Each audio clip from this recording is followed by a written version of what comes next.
Ay, vidita, quien pudiera vivir en tu pensamiento, por la sangre de tus venas ir recorriendo tu cuerpo y pasar la vida entera acurrucado en tu pecho. El amor que yo te ofrezco es igualito que el fuego que va prendido por fuera y también quema por dentro. Es igualito que el fuego, pero no le tengas miedo. Pero no le tengas miedo, aunque parezca un incendio, porque se prende y se apaga y puedes volver a encenderlo solo con una mirada, una caricia y un beso.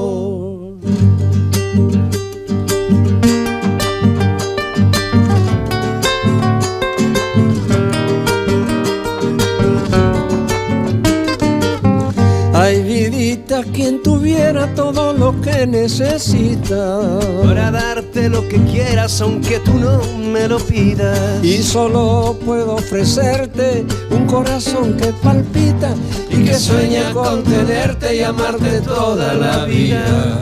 Y un corazón que palpita solo pensando en tus ojos, solo pensando en tus ojos y en la luz que me sonríe, para no sentirme solo padeciendo noche y día.